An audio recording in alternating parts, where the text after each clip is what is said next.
Salut Damien, merci d'être là aujourd'hui pour parler de ton travail d'animation, notamment sur Calipeg en 2D. Peut-être que tu peux commencer par te présenter un petit peu qui tu es, ce que tu fais, un petit bout sur ton parcours. Alors moi, j'ai d'abord fait une licence de art plastique sur Toulouse. Et avec un ami, on s'était dit que en fait, c'était beaucoup trop théorique. Ouais, Et nous, on était plus axés sur le dessin pur. Et donc, on s'est renseigné. C'est comme ça que l'animation s'est venue petit à petit. mhm, Et ensuite, lui, il est parti vers Montauban et moi, je me suis dirigé à Bordeaux. Et c'est comme ça que, dans un premier temps, l'animation est venue vers moi. Et après, j'ai décidé de faire une formation à l'ECV à Bordeaux. Et donc, pour des soucis financiers, parce il aurait fallu faire un prêt, mhm. j'ai pas pu finir ma formation. Donc, je me suis arrêté, j'avais juste un semestre. Ouais. Et, euh, et après, j'ai continué de mon côté tout seul. Et c'est comme ça que je me suis inscrit dans un autre master de illustration. Mais j'ai beaucoup eu de chance parce que on pouvait faire un court-métrage. Et c'est comme ça que, en fait, j'ai décidé de faire un court-métrage pour mon projet de fin d'études à ce moment-là. Ok. Et du coup, c'est passé. Et qu'est-ce qui Et t'a parlé au début dans l'animation? Parce qu'il y a toujours un petit peu le côté on aime tous l'animation plus ou moins. Et qu'est-ce qui t'a fait dire que tu voulais en faire? Qu'est-ce qui t'a fait essayer la première fois? hum, la possibilité que ça donne, en fait, de créer des histoires, des personnages. Et donc, au début, j'ai été vraiment intéressé que par l'animation pure, Mhm. animée à l'animation 2D des personnages. Et ensuite, petit à petit, j'ai découvert tous les secteurs qu'il y a derrière, les storyboards. Et, euh, Et donc, c'était cette façon de pouvoir raconter des narrations, des histoires. Et je voulais vraiment absolument faire un film de mon côté et que ça soit possible, en fait. Donc, il y a aussi ce mélange de... J'aime beaucoup faire du compositing aussi. Ouais. Le mélange de son et de l'animation, ça peut faire quelque chose d'assez magique. On peut mener à plusieurs DA et c'est ça qui me plaît. Chaque animation quand je vois une animation, en fait, je suis intrigué par la manière dont c'est animé, mais aussi l'aspect direction artistique que ça engage, en fait. Ah, c'est vrai que ça, c'est un des trucs qui m'a marqué quand tu participes notamment au défi Calipeg, etc. Il y a toujours il y a un univers un peu qui commence à se montrer, je trouve, dans ton style de perso, etc. Et comme tu disais, le Mhm. compositing aussi, notamment dans l'animation Métamorphose récemment, le fait d'avoir du grain, des choses comme ça, et d'essayer de tout, d'avoir un univers un peu doux, je trouve, des choses pas très saturées, etc. Est-ce que t'as je sais pas, des artistes qui te marquent par rapport à ça, un peu des choses qui te parlent même dans le cinéma et tout ça? Mhm. D'abord, plus des illustrateurs. Ouais. C'est l'illustration qui donne un premier aspect de, de la composition d'images et les traitements des couleurs. Donc, j'aimais bien les illustrations de Mucha Mhm. parce que il y a beaucoup de fleurs et en même temps un aspect poétique. Et, euh, et ensuite, j'ai beaucoup regardé Michel Oslo aussi. Ouais. Donc, ce que j'aime bien dans son univers, c'est les traitements des contrastes. Euh, on peut avoir quelque chose un paysage comme avec Kirikou, un paysage tout noir et avoir beaucoup de saturation dans les décors avec les fleurs ou les vêtements des personnages. Et en fait, je pense que c'est tout un ensemble de références comme ça qui fait que parfois, inconsciemment, je vais dessiner quelque chose, mais qui est tiré d'une référence Mhm. artistique. Oui, c'est toujours un gros mélange de plein de choses. Mais c'est vrai que quand tu me parles de Michel Oslo, je vois du coup un peu le lien qu'il peut y avoir là-dedans.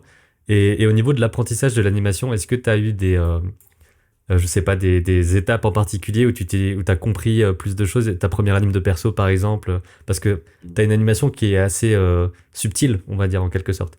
Donc c'est des choses pas évidentes, je trouve, au niveau des corps relativement anatomiquement corrects, etc. Est-ce que t'as eu des obstacles pour apprendre ça? Est-ce que t'as eu des clés en particulier pour découvrir comment ça marche? Euh, alors, l'animation, je l'ai appris un peu grâce à des vidéos, Mhm. beaucoup aussi avec tes interviews sur YouTube.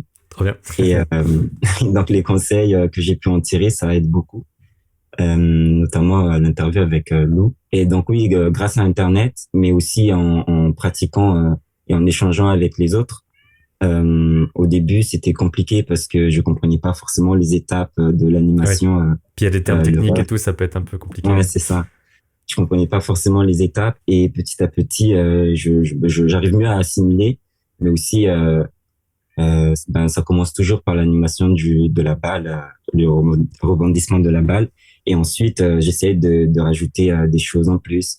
Mais c'est très mécanique et je ne pense pas forcément que en ayant appris tout seul, j'ai une méthode qui est universelle. Je pense que Hmm. c'est propre à moi, mais que justement en échangeant avec les autres, on apprend aussi à faire différemment et peut-être plus simple, où on se rend compte qu'on a une méthode qui peut aussi simplifier les choses. En fait, ça passe comme ça. Et ensuite, par exemple, pour garder le volume d'un personnage, ça a été difficile au début. Ouais. Et ensuite, j'ai compris comment ça marchait avec les poses clés, switcher d'une image à une autre assez souvent. Et après, trouver un bon breakdown qui pourrait ensuite nous aider à, à faire une lecture de l'animation. En fait, j'essaie toujours d'abord de produire par moi-même, Mhm. voir ce que ça peut faire et si ça marche assez bien. Et ensuite, j'essaye aussi de regarder des vidéos références qui vont m'aider à mieux comprendre le mouvement parce que ça passe par là, en fait. L'animation, c'est d'abord décomposer un mouvement et je pense que enfin, autre la pratique du dessin, c'est aussi par l'observation et en essayant d'imiter pour mieux comprendre le mouvement. Donc, je me filme aussi pour faire Mhm. Ouais. des petits trucs voilà. Et avant qu'on regarde des animations et que tu détailles un petit peu comment tu fais, est-ce que tu peux parler un petit peu de comment tu as découvert l'application Calipeg, comment tu l'utilises, etc. Comment ça t'aide? Mais je crois que c'était grâce à ta chaîne YouTube. Mhm. Ouais, c'est vrai que j'en Et parle beaucoup. ensuite, donc à l'époque, j'avais pas encore de iPad, mais je suivais de près ce qui se passait. Et ensuite, je savais absolument qu'une fois que j'aurais un iPad, je voulais faire les tags Mhm. dessus. Et donc, c'est arrivé comme ça. Donc, ça remonte à peu près il y a 3 ans, je pense. Ouais. Ouais. Et voilà. Et après, donc j'ai vu un peu les mises à jour qui se sont ajoutées entre temps aussi, les dossiers, tout ça, et euh, les différents traitements des calques et tout. Et ensuite, voilà, donc j'utilise Calipeg et je pense que c'était sur ta chaîne YouTube la première fois que j'en ai entendu parler. Ok. Et peut-être qu'on peut regarder justement un peu comment tu travailles sur un de tes plans. Ici, j'ai fait tout le ref sur Calipeg. Donc, t'as fait les. Parce que là, je vois que ça fait 28 secondes. Donc, t'as fait tout Ouais, l'ensemble du clip. l'ensemble du clip sur le logiciel. Et donc, c'est assez ref au début. Quelques images clés pour comprendre la vitesse de l'animation Mhm. et les images, tout ça. Et donc là-dessus, est-ce que t'as fait un storyboard d'abord? Est-ce que t'as fait des croquis à part pour savoir un peu où t'allais? Niveau composition surtout, parce que c'est surtout ça qui est marquant là, le découpage, la Hmm. compo. Étant donné que l'animation est assez courte, elle fait à peu près 20 secondes. J'avais pas forcément besoin de faire un storyboard. Je partais avec une idée en tête, c'était de faire une animation qui rappelle un peu la naissance d'un personnage féminin. Mhm. Et à partir de là, j'essayais de décomposer dans ma tête la structure et les plans de l'animation. Donc, j'ai commencé par les fleurs comme ça, et ensuite j'essaie de détailler faire un zoom en fait. Là, Ouais. on est assez éloigné enfin, on est quand même assez proche, mais par rapport aux plans qui suivent. Donc là, hop, ici avec le bras. Et donc, j'essayais aussi de faire en sorte que chaque élément de son corps puisse apparaître à l'écran. Et ensuite, c'est venu assez naturellement justement, j'essaye de ne pas trop me prendre la tête étant donné que c'est un challenge et qu'il y a Mhm. aussi le temps. Et, euh, et, euh, et quand ça vient naturellement comme ça, j'applique. Après, je peux me tromper d'image et de effacer, puis de recommencer et de voir si ça marche. Et demander aussi l'avis de mes entourages de mon entourage pour comprendre si ça fonctionne assez bien ou pas du tout. Par exemple, ici, Donc, quand il y a une main qui vient saisir les feuilles, ça, cette transition, elle était pas forcément compréhensible, que c'était Mhm. une frange, en fait. Et du coup, j'ai dû le refaire dans la version finale de l'animation. Et après, l'enchaînement des plans en elle-même. Ça, c'est quelque chose que j'essaie de faire assez souvent et je pense que avec le temps, enfin, ça vient plus instinctivement, on va dire. Ouais. Il y a beaucoup de choses qui sont très organiques. Est-ce que justement, tu parlais de références tout à l'heure ou même est-ce que tu as fait ça un peu comme des FX, les fleurs qui s'ouvrent? Est-ce que c'est pensé en pose-clé ou c'est pensé en image après image, un peu comme du feu ou de l'eau qu'on animerait? Sur ce plan-là, par exemple, c'est image par image, sans forcément faire de pause clé. Ok. Donc, je peux aller d'un trait et et pareil, c'était à peu près pareil pour les restes aussi. Parce que il faut savoir que dans la métamorphose, quand j'essaie de passer donc j'essaie juste d'avoir une image du départ et une image d'arrivée. Mhm.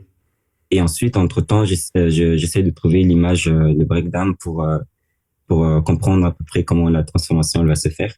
Mais ensuite, j'essaie de ne pas me prendre trop la tête et de directement trouver en fait plus une intention et ensuite je vois si ça marche ou si ça marche pas. Mais au bout de 4 images, peut-être, je peux déjà avoir un résultat qui m'annonce d'avance si ça va être bon ou pas bon. Mhm. Oui. Et donc là, on peut voir un peu comment tu as décomposé. Tu as 12 calques différents. Donc, comment est-ce que tu décomposes un petit peu tout ça? Pour cette animation, j'ai utilisé d'abord un calque arrière-plan pour les décors, les fleurs. Mhm. Et ensuite, j'ai un peu fait du recyclage parce que j'ai fait une animation d'une fleur qui s'ouvre que j'ai utilisé plusieurs fois enfin, plusieurs fois je l'ai utilisé et ensuite j'ai essayé de réduire les tailles pour avoir quelque chose d'assez homogène finalement. Et j'ai aussi pareil, donc ici on voit très bien, j'essaye de tirer le timing de l'image pour tarder le début de l'animation Mhm. et ce qui fait que les fleurs elles s'enchaînent, voilà, pas En tous en décalé, même quoi. temps, Mhm. en décalé. Donc là, ça fait plusieurs calques. Donc juste pour cette partie-là, on voit que j'ai utilisé 4 calques. Ouais, 4 calques, mais d'une même animation finalement. Donc, c'est Donc vrai que voilà. moi, j'aurais tendance à faire un fichier par plan. Mais parce que je me dis, est-ce que ça tient le coup, etc., d'avoir 30 secondes, t'as pas eu de soucis de performance ou quoi Hmm. avec 30 secondes de ref de ton côté? Non, en général, ça, je trouve que c'est assez instinctif de quand j'utilise Calipeg. Alors, c'est très manipulable et c'est ce qui me plaît moi. Et ensuite, par exemple, quand j'utilise les plans, je je peux créer. Alors, je vais le faire là.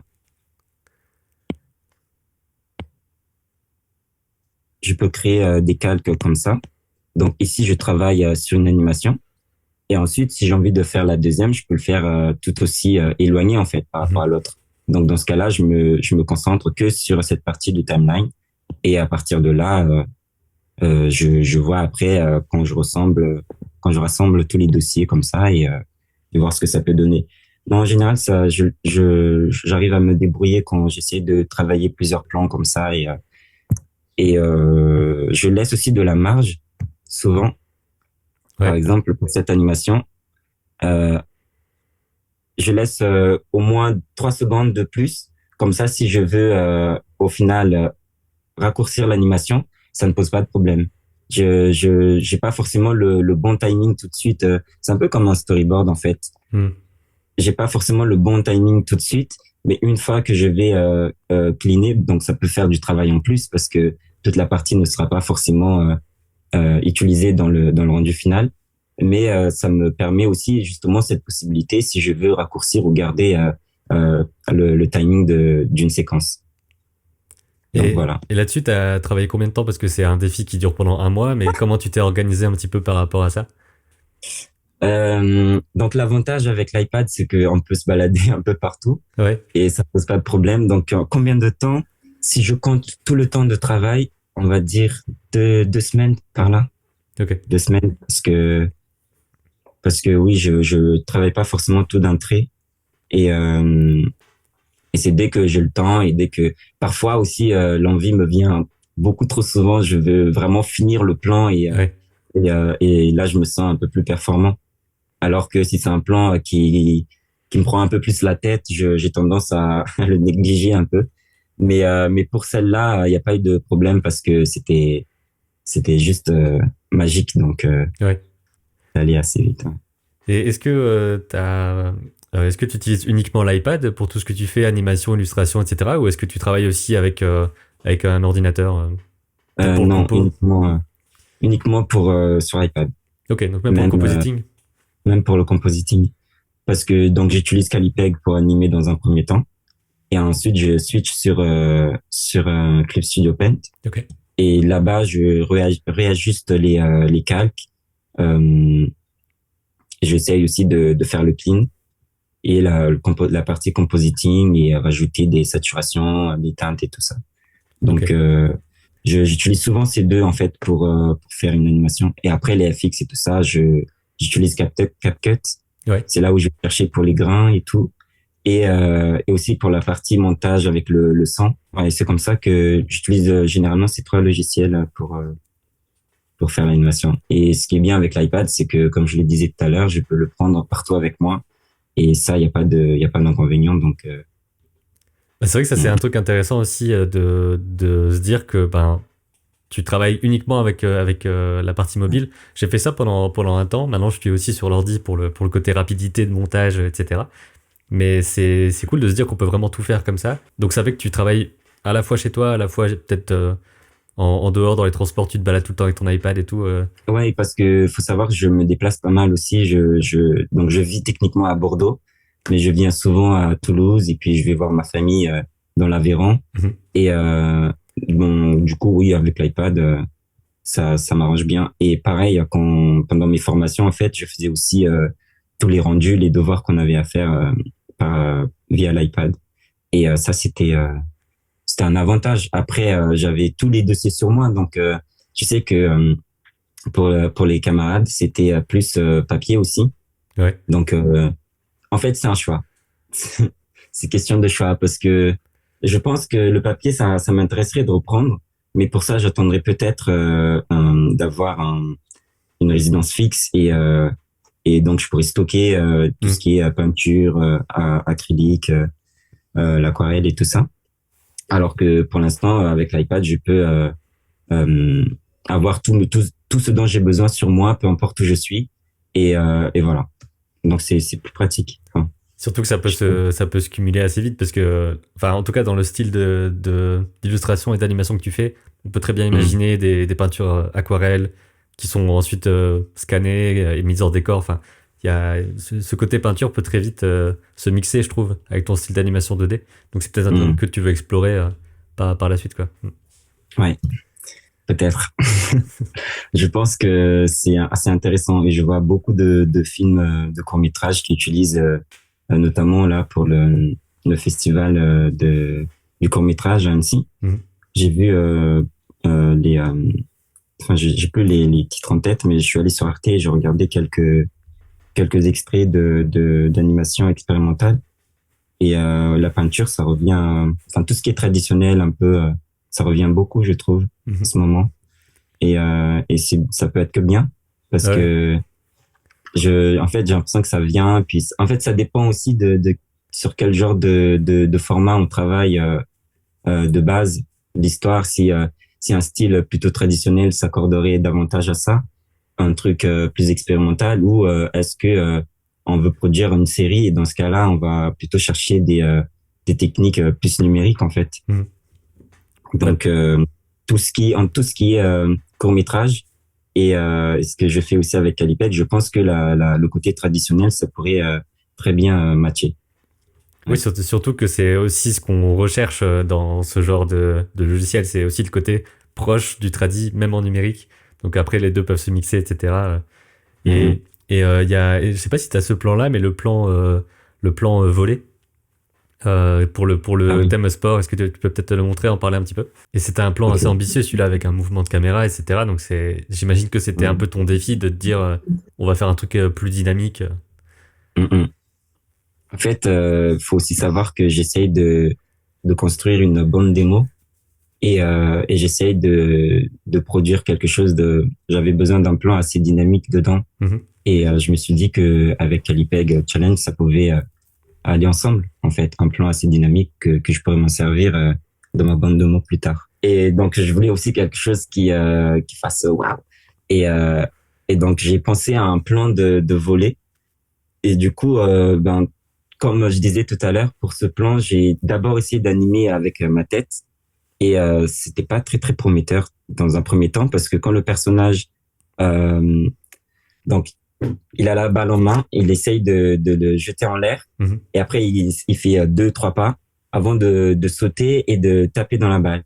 Sauf que à ce moment-là, quand le personnage il se déplace, j'avais tendance à le réduire, Ouais. c'est-à-dire que son volume à ce moment ne correspond plus à celle du début. Et bon, après, j'ai pris cette vidéo pour comprendre un peu le mouvement du service au volleyball. Ouais. Donc, hop, tac. Et c'est ça, en fait, j'avais besoin de savoir combien de pas le joueur effectue avant de toucher la balle à nouveau. Mhm. Donc là, ça fait un, deux. Et le troisième, en fait, c'est comme un blocage au sol. Je trouvais ça intéressant de lire de cette façon parce que, surtout à ce moment-là, là, parce que le corps, il fléchit et on a les pieds qui est parallèle au sol. Le pied, je sais pas si c'est le pied gauche ou droit, qui est parallèle au sol comme ça. Et ça, instinctivement, je l'avais pas forcément. Ouais. Et pareil pour les mains qui vont à l'arrière comme ça. Donc, je trouvais que c'était intéressant de garder ce mouvement-là comme pose clé et ensuite intégrer celle-là aussi où on voit ben, le joueur du coup qui est en l'air et qui essaie d'anticiper avec sa main droite, gauche pour frapper dans la balle et ensuite boum. Il peut te Là, voir aussi c'était que la balle, bah, même si dans ton animation, le mouvement de caméra fait que c'est pas exactement comme ça, mais qu'elle part vraiment ouais, très droite, en fait. C'est pas le genre de tour. oui, On imaginerait peut-être une, comment on appelle ça?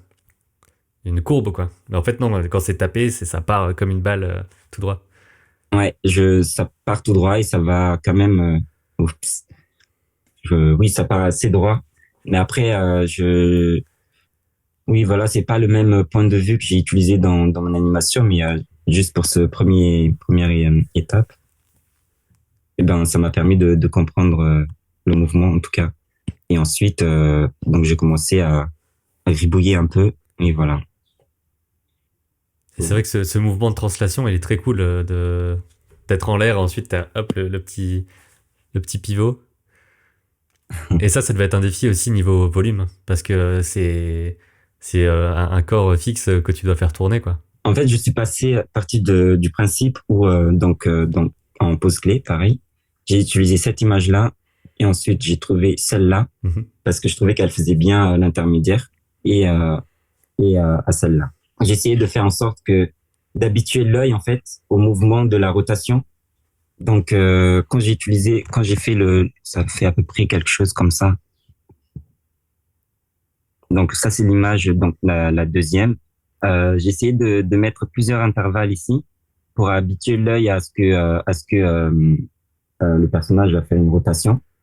Et une fois que je suis arrivé vers ben, au breakdown, j'ai ensuite pareil pour de l'autre côté en essayant de d'amortir en fait la rotation de voilà. Donc là il y a cette image là, un, deux, trois et quatre, trois, voilà. Et après pour garder le volume, c'était bah, j'essayais de flipper Ouais. souvent entre cette image et tout ce qui suivait par la suite. Et pareil, il y a une espèce d'arc en fait qui switch comme ça entre celle-là et hop.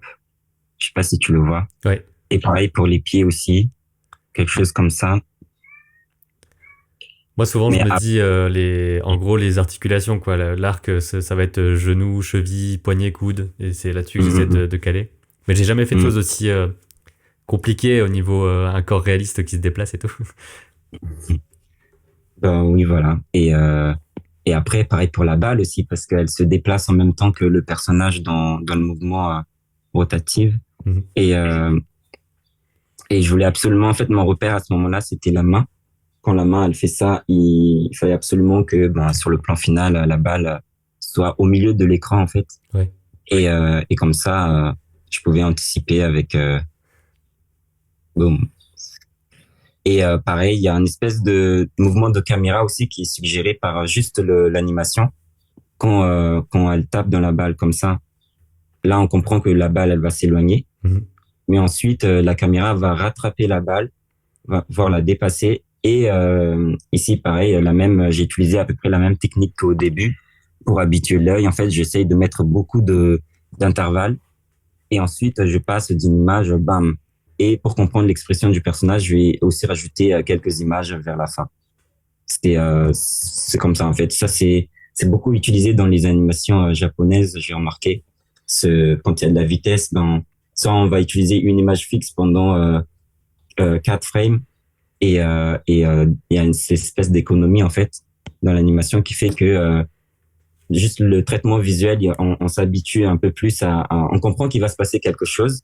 Et ensuite, quand l'intention est donnée, on peut passer d'une image à une autre sans forcément mettre beaucoup d'intervalles en fait entre les deux. Ouais. Et ouais. Il y aura des spacings assez larges, souvent, et puis en fait, on Mm. aura. Mais que ce soit dans l'animation japonaise ou autre, c'est plus dans l'animation, on va dire, comme tu disais, un peu à l'économie, mais en même temps, t'as des pauses très fortes et tu passes de l'une à l'autre avec juste accéléré, ralenti. Et c'est très Ouais. simple finalement, c'est juste qu'il faut trouver les pauses fortes, en gros. Oui, c'est ça. Faut trouver les poses fortes et après, ça en fait, je l'ai appris par beaucoup, en analysant les vidéos et comme je disais, les scènes de combat aussi, c'est très utilisé, j'ai remarqué. Et en vrai, c'est pratique parce que ça permet de gagner un peu de temps et pour autant exprimer l'intention qu'on a voulu faire du départ. Une fois que tu as ta colo, donc tu fais un peu de compositing. Donc là, tu rajoutes souvent un petit peu de grain, des choses comme ça. Est-ce que tu as aussi une, Ouais. je sais pas comment on peut dire ça, mais une façon de faire par rapport au son? Est-ce que tu vas choper des sons à droite à gauche? Comment tu fais ça? Je vais chercher les sons sur Internet. Hmm. Il y a plusieurs sites qui proposent des sons gratuitement. Bibliothèque, je ne sais plus trop. Après, il y a Sound, nanana, et Fish. Oui, Il je y a crois que je trois vois. sites que Ouais. j'utilise En tout cas, principalement. en français, il y a la Sonothèque où Ah oui, c'est ça. il y a beaucoup, C'est beaucoup de ça. choses. Ouais. Ouais. Et je pense même que c'est un site où tout le monde peut mettre des sons qui se souhaitent dessus. Et c'est ça l'avantage, c'est que on peut aussi le télécharger en MP3, mais sous d'autres fichiers audio. Mhm. Et donc après, ça, c'est en fonction de comment on veut traiter le son. Parce que souvent, il y a ça aussi. En fait, soit l'idée, elle me vient parce que j'ai entendu une musique Mhm. ou parce qu'il y a un son que j'ai envie de travailler dessus. Comme, euh, comme une animation que j'avais fait sur ma page Insta une dame qui éternue. Ouais. Je ne sais pas si tu l'as vu celle-là. Et dedans, j'ai inclus le son de la guitare pendant qu'elle éternuait. Et ça, je trouve que c'est quelque chose d'un peu. Donc, elle éternue en éternuant, ça, il y a des pétales qui sortent, des pétales de fleurs, il y a plein d'autres végétations comme ça. Et derrière, il y a le drrrm de la guitare pour un fondu comme ça, pour faire comme compte que voilà, c'est évacué. Donc parfois, quand on joue avec le son, on peut donner euh, allonger en fait l'animation et étendre ça vers une autre dimension. Je me rends pas forcément compte. Enfin, j'ai pas forcément pour le son, j'ai pas forcément un son idéal quand je Mhm. fais quelque chose. Parfois je l'ai, d'autres non. Mais quand j'entends un son justement parmi toute une bibliothèque de sons que j'essaye de télécharger par internet, en mettant play sur les sons, parfois je me dis ah tiens celle-là elle a quelque chose d'intéressant. Donc, soit du coup, j'essaie de voir si avec mon animation, on obtient quelque chose. En fait, il y a quand même ce part de hasard aussi Mhm. quand je fais ça. Je trouve que les projets courts comme ça, c'est très chouette parce qu'on peut essayer un univers Ouais. très différent et juste là, tu fais une animation sur le volet, tu fais une animation sur une course. Ça reste une DA parfois un peu similaire, mais tu Mm. pars dans des choses très différentes aussi. Ça te permet d'expérimenter très vite en fait. Et je trouve que c'est un des meilleurs trucs pour apprendre aussi. D'avoir des choses courtes, pas trop compliquées, mais un peu quand même. Mm. Et Mm. ensuite, on voit quoi. Ouais, très clairement. Ça, c'est ça que j'essaie de faire dans les challenges de Calipeg, c'est de faire une animation où c'est là où ça devient très amusant, c'est quand j'essaie de donner une intention, mais aussi une histoire. Mhm. En fait, quand on regarde les animations, comme par exemple la tortue avec la FX de l'eau et la fille, ben on ne connaît pas le contexte, juste on a un extrait d'un personnage qui court avec un animal qui pop de l'eau donc très vite on peut s'imaginer un lien entre les deux et donc ça peut faire une histoire par la suite. Mhm. Et c'est pareil avec le chien et la dame qui court avec les billets dans la main Ouais. et poursuivi par trois chiens. Bah, là aussi, il y a quelque chose qui est très narratif. On peut supposer un avant et un après. Et de base, quand j'ai fait cette animation-là, je me suis dit, ben, je vais essayer de garder toujours le même personnage pour chaque challenge de Calipeg et Mhm. l'intégrer dedans pour avoir comme un genre de story. Ouais. Mais, euh, mais pourquoi pas, pourquoi pas reprendre un des personnages et le recycler pour un autre projet, je sais pas. Et j'ai l'impression aussi que parce que les animaux, c'est toujours un défi aussi à animer. Le fait de les avoir fait en vue de dessus, tu penses que c'était plus facile du coup? Comment t'as géré ça? Pour ça, j'ai dû regarder des vidéos de comment un chien court. Mhm. Mais non, en fait, c'était pas un chien, c'était un panthère. Et c'était un documentaire sur Arte. Ouais. Et du coup, l'avantage, c'est que ils ont mis la vidéo au ralenti aussi. Donc, j'ai pu voir comment un animal courait. Et à partir de là, j'appliquais la même méthode, en fait, sur les chiens. Mhm. Et donc, si je laisse l'animation, on voit bien que le chien, quand il essaye de courir, le corps, il va s'allonger par moment et puis rétrécir à nouveau. Et c'est ça que l'information que j'avais pas de base. Et en faisant ça, j'ai compris aussi que bon, quand le chien il court, hop, là quand il est à l'arrière, la tête elle grandit un peu plus et là il rétrécit un peu. Et pareil pour le corps. Et après j'ai juste dupliqué en deux fois pour avoir trois chiens au total. Et dans ce point de vue-là, est-ce que c'était plus facile? Je sais pas. Ben non, pas forcément. Je pense pas, mais c'est juste que étant donné que cette femme elle est un peu en plongée, je m'étais dit que les chiens il fallait aussi qu'elles soient. Mais si c'était de face, j'aurais mis de face ou de profil. Pour celui-là, j'ai voulu assez expérimenter dans Calipeg pour voir comment je pouvais travailler avec les brushes et tout ça. Mhm. Et donc là, je suis pas du tout allé chercher sur d'autres logiciels pour faire le coloriage. Donc j'ai tout fait sur Calipeg. Et, euh, et donc quand on zoome un peu plus, on voit que sur les cheveux, par exemple, il y a euh, il y a deux couleurs, la noire et la bleue, Mhm. une couleur un peu bleutée. Et c'est pareil pour les ombres. Quand on regarde les ombres des chiens ou même d'elle avec sa main droite, on voit que il y a une couleur très saturée dans un premier temps, et ensuite je viens rajouter une couleur un peu plus terne. Mhm. Ça fait un jeu de lumière que je trouvais assez intéressant. Et du coup, voilà. Là, encore une fois, j'ai essayé de voir aussi comment je pouvais garder le trait du personnage. De base, c'était noir. Mhm. Et ensuite, j'ai enlevé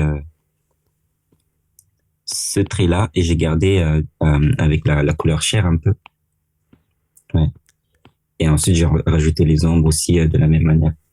Et du coup, vu que j'avais seulement 6 images peut-être, c'était beaucoup plus facile en fait de tout faire à la main et de colorier Ouais. tout à la main sans forcément passer par d'autres logiciels et avoir utilisé les brushes dans Calipeg.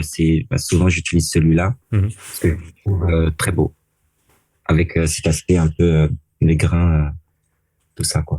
Ouais. Bah, c'est ça que j'avais bien aimé dans cette animation-là, c'était aussi le fait que les couleurs dépassent un peu, enfin, vu que c'est une scène un peu de panique, entre guillemets, Mm. ça rajoutait à ce côté stress et tout, je trouve, le fait Mm. que les couleurs partent un peu dans tous les sens comme ça. Je l'ai fait sans vraiment me prendre la tête, mais c'est aussi très épuré aussi avec bah, tout est assez clair et on voit c'est ce qui se passe au centre avec des contrastes ouais, Et puis la ok. composition aussi, je trouve qu'elle est très chouette avec un truc très central et puis le reste à l'arrière qui fait vraiment un décalage comme ça. Il y a Mm, des formes très très simples finalement qui mm, sont mm. utilisées. Et aussi quelque chose que j'aurais bien voulu Ouais, ok. sur Calipeg. Par exemple, si je fais un perso, enfin, quand je dessine et que ça, voilà, ça prend tout le contour du paysage comme ça, Mhm. Je trouve ça dommage que si par exemple on décale l'image en question et qu'on revienne, Ouais. ben tout soit un peu mordu. En fait, Et donc vu que la zone de dessin, elle fait cette taille-là, quand on déplace les choses, on peut pas, il y a rien qui existe autour. Donc la seule façon ouais, que quelque chose ah, existe autour, c'est de faire un calque transformation. Et à ce moment-là, avec un calque transfo, ça peut exister à l'extérieur. Et là, c'est les courbes et les keyframes. mais du coup pour pallier à ça, j'ai trouvé une technique, c'est que j'ai essayé de mettre de prendre un grand format, une image Mhm. en paysage. Ensuite, si je veux travailler sur un format carré, j'essaie de mettre un bordure noire en fait, comme ça là, Ah oui. qui va qui va du coup isoler l'image. Et même si je lis l'animation, voilà, il y a certaines images qui dépassent un peu. Et ici, on voit que ça dépasse un peu au niveau gauche et même à droite de l'image. Et ça, c'était une animation que j'ai voulu faire pour, je sais plus, je crois que c'était la danse, le challenge à ce moment-là, et je l'ai pas fini. Mais j'étais beaucoup trop ambitieux parce que je suis parti sur un Ouais. truc très long avec beaucoup d'animation et des décors avec les personnages et avec une musique aussi derrière. Est-ce que tu as quelque chose que tu voudrais ajouter, peut-être pour finir, raconter une petite expérience sur une anime, ou alors un truc plus conseil aux autres gens qui veulent faire ça. Que faire de l'animation. Ouais, c'est ça, de faire des. Enfin, en gros, si quelqu'un est motivé en voyant ce que tu fais, Hmm. qu'est-ce que tu lui conseilles, en gros, pour s'y mettre, quoi. Je pense il faut se lancer et ne pas penser que, par exemple, moi, je travaille que sur iPad. Donc, on peut être mené à se dire, oui, mais voilà, toi, tu as un iPad et tu arrives à dessiner Hmm. sans problème et du coup, tu arrives à aborder l'animation. Mais sachez que on peut faire de l'animation avec tout. Et donc, on peut déjà faire des flipbooks, par exemple, ou s'intéresser à l'animation d'une autre manière en les analysant ou en faisant qu'on appelle ça parce que en fait c'est comme ça que l'animation elle peut être facile et assez amusante, c'est que c'est très accessible quand on n'a pas forcément un logiciel comme TV Paint ou des choses comme ça et que qu'on n'a pas un PC très performant Mhm. ni la 3D enfin tout ça et donc je vous encourage à tester déjà par papier ce que ça peut faire. Et si par la suite vous avez les moyens d'investir peut-être, on n'est pas obligé d'avoir un iPad. Si on a un PC, on peut avoir une tablette graphique et avec ça commencer déjà à dessiner sur des logiciels qui sont gratuits. Bon maintenant je sais pas trop avec Calipeg sur le téléphone ce que ça peut donner, mais Hmm. j'ai pas encore essayé. Mais je pense que c'est aussi une façon de d'aborder l'animation avant même d'avoir les logiciels, enfin les ordinateurs ou un iPad pour ça. Donc si après vous sentez que c'est quelque chose qui est fun à faire et que ben, pourquoi pas, on peut toujours travailler explorer ça par la suite. Je sais pas si vous connaissez Keke de Flipnote Athena, Mhm. mais lui, il anime sur la Nintendo DS. Ouais, c'est fou ça. Donc, c'était une ancienne version, une ancienne version de Nintendo. C'est pas la Nintendo 3D ni la Switch, mais je sais que il y a des choses comme ça en fait. Dès qu'on peut dessiner plusieurs images à la suite, en fait, on peut faire de l'animation et ça, c'est fabuleux. Donc voilà. Et aussi se nourrir beaucoup des références parce que c'est ce qui sert le plus. Animer aussi, enfin se filmer en train de faire, en train de danser ou parce que dès que le mouvement est un peu complexe, c'est difficile d'avoir tout à sortir tout comme ça et au pire, au mieux vous gagnez, et au pire vous avez expérimenté. Mhm. Merci beaucoup d'avoir partagé tout ça. J'espère que ça motive aussi les gens à aller découvrir ce que tu fais. Je mettrai bien sûr le lien en description et tout ça. Et je pense que ça peut être très inspirant pour plein de gens de, Ok, de voir ce que tu fais, quoi.